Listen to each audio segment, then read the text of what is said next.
গতকাল নেতাদের সরকারি অফিসারদের যেমনভাবে মুখ্যমন্ত্রী মমতা বন্দ্যোপাধ্যায় ভৎসনা করেছেন, তারপর পুলিশ অফিসারের দুর্নীতির বিরুদ্ধেও সরব হয়েছেন মুখ্যমন্ত্রী, যিনি রাজ্যের পুলিশ মন্ত্রীও। পুলিশ অফিসার, জেলা এসডিও, ডিএম থেকে শুরু করে আইসি থেকে শুরু করে কারো কারো অভ্যাস হয়ে গেছে আইসি হলে যতটা পারি ইনকাম করে নি।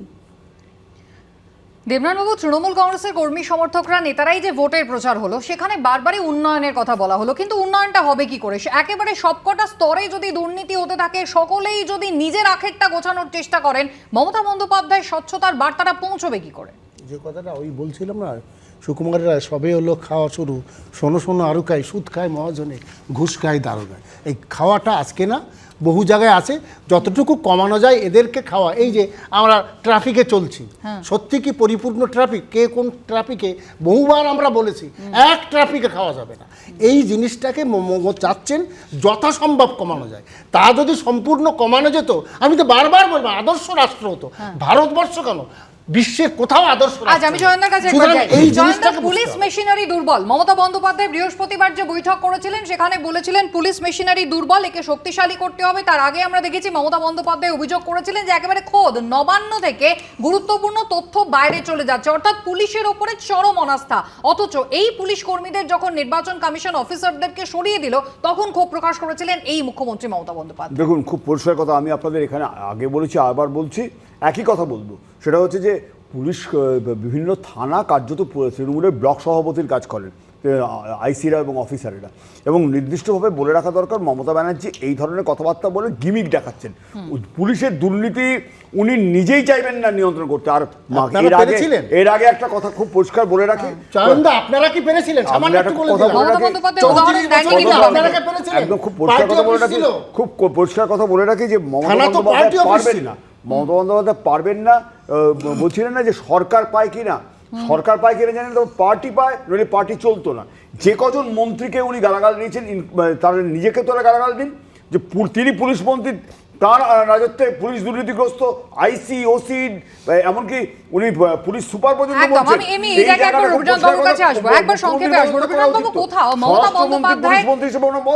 গতকালের এই যে বৈঠক, যেখানে তিনি একের পর এক ভৎসনা করছেন এবং পুরোটাই প্রকাশ্যে সংবাদ মাধ্যমের সামনে, কিন্তু কোথাও বারবার মমতা বন্দ্যোপাধ্যায় একটা জিনিস খুব স্পষ্ট করে দিয়েছেন, ওরা এটা করছে, আমি এটা চাই না, আমার এটা নির্দেশ। অর্থাৎ কোথাও মমতা বন্দ্যোপাধ্যায় নিজের স্বচ্ছ ভাবমূর্তিটা বজায় রেখে নিজেকে একটু দূরত্বে রাখছেন এদের থেকে। দেখুন, একটা কথা ঠিক যে এই যে গোটা পশ্চিমবঙ্গে যে ইলেকশনটা হলো, এটা কিন্তু মমতা বন্দ্যোপাধ্যায়ের নামে হলো। মানুষ যে ভোট দিয়েছেন, তারা কিন্তু বিশ্বাসযোগ্যতা দেখিয়েছেন মমতা বন্দ্যোপাধ্যায়কে। সুতরাং মমতা বন্দ্যোপাধ্যায় এই জিনিসটা উনি বুঝতে পারছেন যে উনি হচ্ছেন বিশ্বাসযোগ্য মুখ, যাকে দেখে মানুষ ভোট দিচ্ছেন। অথচ উনি জনমানুষের যে অসহায়তা, সেটা উনি প্রত্যক্ষ করতে পারছেন, যেখানে বলছেন হ্যাঁ দেবনন্দার কথা মানছি, করাপশন সব সরকারের আমলে থাকে, কিন্তু উনি কথাটা কি বললেন, বড় চোখে লাগছে। এই বড় চোখে লাগা একটা মুখ্যমন্ত্রী কোন সময়ে বলেন? তার মানে উনি, আমি যদি ধরেও নিই সদিচ্ছা, আমি ধরে নিচ্ছি যে সদিচ্ছা আছে, এবং সেই সদিচ্ছা থেকে উনি কন্ট্রোল করতে পারছেন না। এমনভাবে স্প্রেড করে গেছে মন্ত্রী, এমএলএ, কাউন্সিলর, প্রশাসনিক আধিকারিক এবং পুলিশ, যে এই যে ভোড়া কমিটি রিপোর্টের মতো পুলিশ মাফিয়া এবং পলিটিশিয়ান ইনেক্সাস ওনার পক্ষে ভাঙা সম্ভব হচ্ছে না। ওইখানে তিনি অসহায় হয়ে পড়ছেন, এবং এটা কি করে করতে গেলে, এই শুদ্ধিকরণ কিভাবে উনি চালু করবেন, অর্থাৎ এটার জন্য একটা শুদ্ধিকরণ পারবেন না। গতকালের এই বৈঠকের পর ঠিক কি বদল আসে, এবং পুরপ্রধানরা যারা ভর্ষিত হয়েছেন তারা অন্যভাবে চলেন কিনা, সেদিকে অবশ্যই আমাদের নজর থাকবে। তবে এই মুহূর্তে দেশে তোলপাড় চলছে যা নিয়ে, অর্থাৎ নিট এবং নেটের প্রশ্নফাঁস মামলা, এবং নিটের প্রশ্নফাঁস মামলায় ইতিমধ্যেই 2 শিক্ষককে গ্রেফতার করল মহারাষ্ট্রের এটিএস। প্রাথমিক তদন্তে পুলিশের অনুমান প্রায় 1.5 বছর ধরে এই র্যাকেট চলছিল, আর এদিনই তদন্তে পাটনা এবং গুজরাটের গোধরায় যায় সিবিআই। নিটের প্রশ্নফাঁস মামলায় এই প্রথম মহারাষ্ট্র থেকে 2 শিক্ষককে গ্রেফতার করল পুলিশ। জালিল খান পাঠান এবং সঞ্জয় যাদবকে গ্রেফতার করল মহারাষ্ট্র এটিএস। ধৃতদের বিরুদ্ধে প্রতারণা ও অপরাধমূলক ষড়যন্ত্রের ধারায় মামলা রুজু হয়েছে। প্রাথমিক তদন্তে পুলিশের অনুমান প্রায় 1.5 বছর ধরে এই র্যাকেট চলছিল। আর এদিনই সিবিআই এর দল পৌঁছেছে বিহারের পাটনা এবং গুজরাতের গোধরায়। এখনো পর্যন্ত পাওয়া তথ্য অনুযায়ী গুজরাট, উত্তরপ্রদেশ, বিহার, ঝাড়খণ্ড এবং মহারাষ্ট্রে ছড়িয়েছে শিক্ষায় দুর্নীতির জাল। গুজরাটের গোধরায় নিটে টাকার বিনিময়ে পরীক্ষার্থীর সাদা খাতায় উত্তর লিখে তাকে পাশ করানোর প্রতিশ্রুতি দেওয়ার অভিযোগ উঠেছে এক শিক্ষকের বিরুদ্ধে। উত্তরপ্রদেশের কুশীনগরে গিয়ে নেটে অভিযুক্ত ছাত্রকে জিজ্ঞাসাবাদ করেছে সিবিআই। অভিযুক্ত ছাত্র নিখিল সোনিকে ফের জিজ্ঞাসাবাদের জন্য দিল্লিতে তলব করা হয়েছে। এর পাশাপাশি শিক্ষায় দুর্নীতির অভিযোগে বিহার থেকে 13 জন, ঝাড়খণ্ড থেকে 6 জনকে গ্রেফতার করা হয়েছে। আর এবার মহারাষ্ট্র থেকে 2 শিক্ষককে গ্রেফতার করা হলো। সূত্রের দাবি, 4টি ধাপের কোথা থেকে প্রশ্নপত্র ফাঁস হয়েছে তা খুঁজে বের করবে সিবিআই। সেগুলি হলো প্রশ্নপত্র তৈরি, প্রশ্নপত্র ছাপা হওয়া, প্রশ্নপত্র দেশজুড়ে পরীক্ষা কেন্দ্রে পৌঁছে দেওয়া এবং পরীক্ষা কেন্দ্রে প্রশ্নপত্র বিলি করা। এনটিএর তৈরি এই ব্যবস্থাপনা গোটাটাই গোপনীয়, তাই কোন পর্যায়ে প্রশ্নপত্র ফাঁস হয়েছে তা খুঁজে বের করার চেষ্টা করছেন সিবিআই এর গোয়েন্দারা। এই কাজে এনটিএর যে আধিকারিকরা যুক্ত ছিলেন তারাও সিবিআই এর আতশ কাচের তলায় রয়েছেন। এর পাশাপাশি সূত্রের দাবি, তদন্তে সিবিআই এর কাছে থাকা নাম ও ফোন নম্বরের একটি তালিকা খুবই গুরুত্বপূর্ণ। মধ্যপ্রদেশের ব্যাপম সহ বিভিন্ন প্রশ্ন ফাঁসের মামলার তদন্ত করার সময় এই 1000 নাম ও ফোন নম্বরের তালিকা তৈরি করেছিল সিবিআই। তালিকার সাহায্যে প্রশ্ন ফাঁসের মডিউল ফাঁস করতে চাইছে সিবিআই। এর পাশাপাশি ফরেনসিক বিশেষজ্ঞদেরও সাহায্য নেওয়া হচ্ছে। এই মামলায় বাজেয়াপ্ত মোবাইল থেকে নিটের প্রশ্ন ফাঁস সংক্রান্ত কোনো তথ্য পাওয়া যায় কিনা তা দেখছেন সিএফএসএল এর আধিকারিকরা। কৃষ্ণেন্দু অধিকারী ও বিজেন্দ্র সিংহর রিপোর্ট, এবিপি আনন্দ।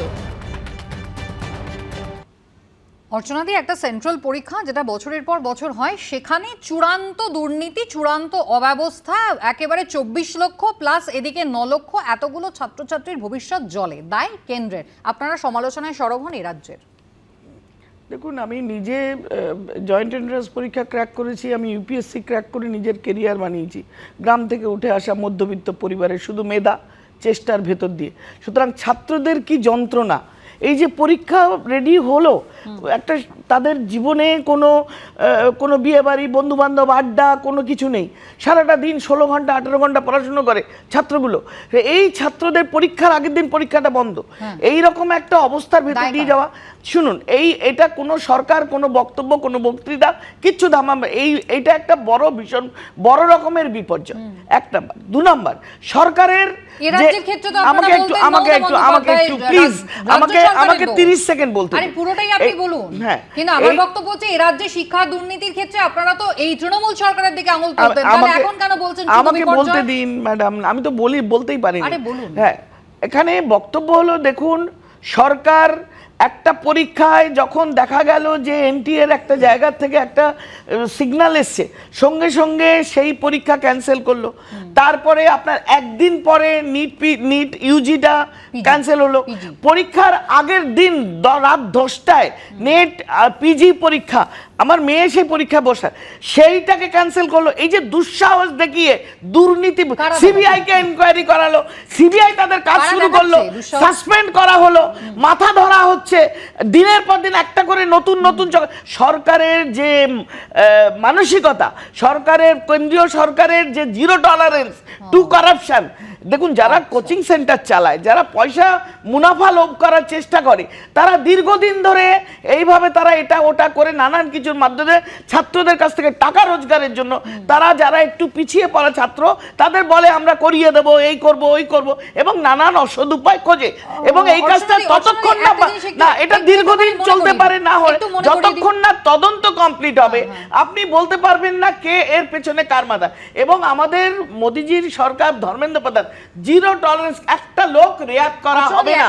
অলরেডি এনটিএর মাথাকে সরিয়ে দেওয়া হয়েছে অলরেডি। আপনাদের যে ভোটের প্রচারে এসেছিলেন প্রধানমন্ত্রী, তিনি হিসেব দিয়ে দিয়েছিলেন যে 2010 থেকে 2014 পর্যন্ত একটা অ্যামাউন্ট, খুবই সামান্য একটা অ্যামাউন্ট উদ্ধার হয়েছিল দুর্নীতি, এবং 2014 পর থেকে 2024 পর্যন্ত সেটা একেবারে সেই সুটকেসে আনা যাবে না, ঠেলাগাড়ি ইত্যাদি প্রভৃতি, সেই রকম আনার মতন এত এত লক্ষ লক্ষ টাকা, কোটি কোটি টাকার দুর্নীতির টাকা উদ্ধার করতে পেরেছে সরকার। তাহলে এর পেছনে এই যে লক্ষ লক্ষ কোটি কোটি টাকা ইনভেস্ট হয়ে গেল, সরকার জানতে পারলো না।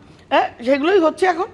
আপনি সময় দিন, দেখুন কাল বিলম্ব না করে কয়েক মাসের মধ্যে, কারণ পরীক্ষা তাদের নিতে হবে আচ্ছা। এবং সেই পরীক্ষায় কোনো কারাপশন থাকবে না, ঠিক। যার জন্য NTA চেয়ারম্যানকে সরাবেন কবে? এনটিএর চেয়ারম্যানকে সরিয়ে সরাবেন দেওয়া কবে? ডিজি কে সরিয়ে দেওয়া হচ্ছে। হয়েছে, বেশ। দেবরান বাবু, এনটিএ চেয়ারম্যানকে তার বিরুদ্ধে এখনো পর্যন্ত কোনো ব্যবস্থা নেওয়া হলো না। এখনো পর্যন্ত সংখ্যার হিসেবে দেখতে গেলে 19+2 21 জন অ্যারেস্ট হয়েছে নিটের ক্ষেত্রে। স্টুডেন্টের সংখ্যা 24 লাখ প্লাস 9 লাখ, প্রায় 33 লক্ষ। তাহলে এই এতগুলো ছাত্রছাত্রীর দায়িত্ব কে নেবে? শুধু বিপর্যয় বলে কি সাধারণ দেশবাসী তাকিয়ে থাকবেন? উত্তরটা তুমিই দিয়ে দিয়েছো, তোমার সঙ্গে একটু এগিয়ে যাচ্ছে। আচ্ছা, কাদের ধরছে? হ্যাঁ, যারা এটাকে নিচের তলায় এটাকে ব্যবহার করেছে, আপনাদের উপরের independent তলায় বন্ধু সরকার তাদের যে। ধরে উদুর ধরে আটকাচ্ছে না কেন? এই শুধুমাত্র independent এমডি শুনুন, কে কার সরিয়ে নাম দিল, আসছে? কিন্তু তেজস্বী তাদের সূর্যের আজকে নাম না, আসছে। পার্থবাবুর থেকে আপনাদের আরম্ভ করে বন্ধু। এদের অন্তত আপনারা তাদের 15 নিয়ে থেকে 20 সরকার জনকে গঠনের কথা arrest ভাবেন। করেছে। কার নাম আসছে? তাদের কাদের কোথায় নাম আসছে? যারা এই জিনিসটাকে তৈরি করে, কোশ্চেনটা তৈরি করে, পশ্চিমবঙ্গে কথা বলে সাজে না। তাদের কেন যেখানে arrest করছে 2012 না? সালে আলামিন তাদের মাদ্রাসা কেন? থেকে 33 এটা জন হবে ডাক্তারি না, পায়। CBI হাইকোর্ট হবে যেটা না। ক্যান্সেল করতে বললে সুপ্রিম মমতা বন্দ্যোপাধ্যায় কোর্টের অ্যাপয়েন্টমেন্টের জন্য নিজেরটা 2013 নিজের- আলামিন মিশনে নিজের এমবিবিএস আইন দেখা যায় না। ক্যান্সেল করেননি, নিজের এটা আইন দেখা সারা যায় না। দুনিয়া জানে। সুপ্রিম হাইকোর্টের কোর্টের order। বিচারপতি দিয়ে আপনারা আবার এইসব কথা এটাকে বলছেন। করতে হবে। একে একে, এটাকে একে শুদ্ধ করা একে বলে না, এটা হলো শয়তানি। একেবারে। আর এরই হয়তো মধ্যে মেডিকেলে ভর্তি প্রবেশিকা রাজ্যের হাতে ফেরানোর দাবিতে এবার প্রধানমন্ত্রীকে চিঠি দিলেন মমতা বন্দ্যোপাধ্যায়। আর তাতে বলা হয়েছে, একজন চিকিৎসকের লেখাপড়া এবং ইন্টার্নশিপের জন্য রাজ্য সরকার গড়ে 50 লক্ষ টাকা খরচ করে। তাই জয়েন্ট এন্ট্রান্সের মাধ্যমে মেডিকেলের পড়ুয়াদের বেছে নেওয়ার অধিকার রাজ্যের হাতেই থাকা উচিত। নিট নিয়ে বিতর্কের আবহে এবার প্রধানমন্ত্রীকে চিঠি দিলেন মুখ্যমন্ত্রী। নিট তুলে দিয়ে ডাক্তারি পরীক্ষার পুরনো পদ্ধতি রাজ্যের হাতে ফেরানোর দাবি করলেন তিনি। মমতা বন্দ্যোপাধ্যায় চিঠিতে লিখেছেন, 2017 সালে আগে পর্যন্ত রাজ্য সরকার মেডিকেলের নিজস্ব পরীক্ষা নিত, আবার কেন্দ্রও নিত নিজের মতো করে।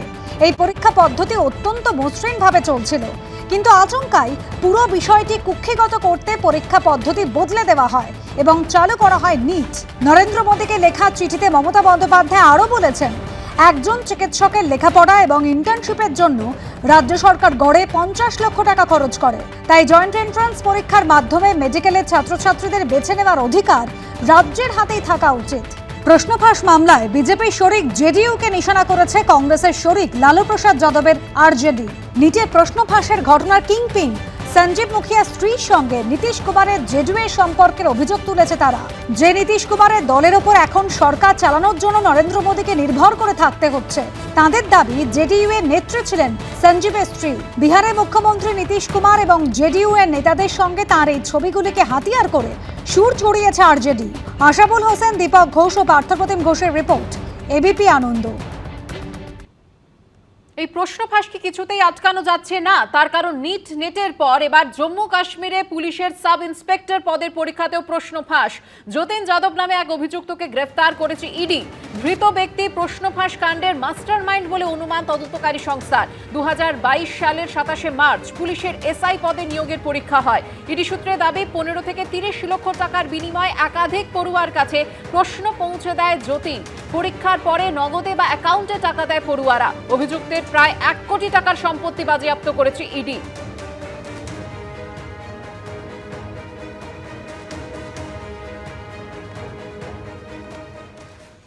অর্থাৎ একটা দুটো নয়, একের পর এক নিয়োগ দুর্নীতি কিন্তু ইতিমধ্যেই সামনে আসছে এবং পরীক্ষা পদ্ধতিতেও যে বড়সড় দুর্নীতি হচ্ছে সেটাও কিন্তু অগ্রাহ্য করার কোনো জায়গা নেই। নিট ইউজির পরীক্ষা নিয়ে বিস্তর অভিযোগ। এই আবহেই বিশিষ্ট চিকিৎসক যাদের চিকিৎসার পাশাপাশি জাতীয় এবং আন্তর্জাতিক স্তরে পরীক্ষা নেওয়ার অভিজ্ঞতা রয়েছে, তাদের একাংশের অভিমত, আমাদের দেশে প্রচলিত ডাক্তারি পরীক্ষা ব্যবস্থার সঙ্গে আন্তর্জাতিক স্তরের ডাক্তারির পরীক্ষার ফারাক বিস্তর।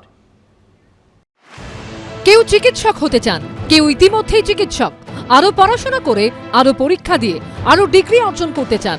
আর এই মেধাবী ছাত্রছাত্রীদের জীবন নিয়েই কি ছিনিমিনি খেলা হচ্ছে? কিভাবে এ ধরনের সর্বভারতীয় পরীক্ষায় অস্বচ্ছতার অভিযোগ উঠতে পারে? স্বচ্ছতার সঙ্গে পরীক্ষা নেওয়া নিশ্চিত করাটা কি কেন্দ্রীয় সরকারের দায়িত্বের মধ্যে পড়ে না? কিভাবে পরীক্ষার প্রশ্নপত্র ফাঁস হতে পারে? প্রথিতযশা চিকিৎসক যারা চিকিৎসার পাশাপাশি চিকিৎসকদের পরীক্ষার সঙ্গে যুক্ত, তারা বলছেন, ভারতের প্রচলিত ডাক্তারি পরীক্ষা ব্যবস্থার সঙ্গে আন্তর্জাতিক স্তরের ডাক্তারি পরীক্ষার বিস্তর তফাৎ রয়েছে। এসএসকেএমের অধ্যাপক চিকিৎসক দীপ্তেন্দ্র সরকার আন্তর্জাতিক স্তরের ডাক্তারি পরীক্ষার পরীক্ষক, কখনো আহ্বায়ক, কখনো আবার পরামর্শদাতার ভূমিকা পালন করে চলেছেন। তিনি বলছেন, ভারতে এমএস, ডিএনবি, এমবিবিএস এর সঙ্গে আন্তর্জাতিক স্তরে এমআরসিএস, এমআরসিপি এফআরসিপি পরীক্ষার পার্থক্য অনেকটাই, এবং সেটা পদ্ধতিগত। এফআরসিএস পরীক্ষায় শুধুমাত্র পরীক্ষার্থী নয়, পরীক্ষককেও পাশ করতে হয় বহু পরীক্ষায়, আর সেখানে প্রশ্ন ফাঁসের প্রশ্নই ওঠে না।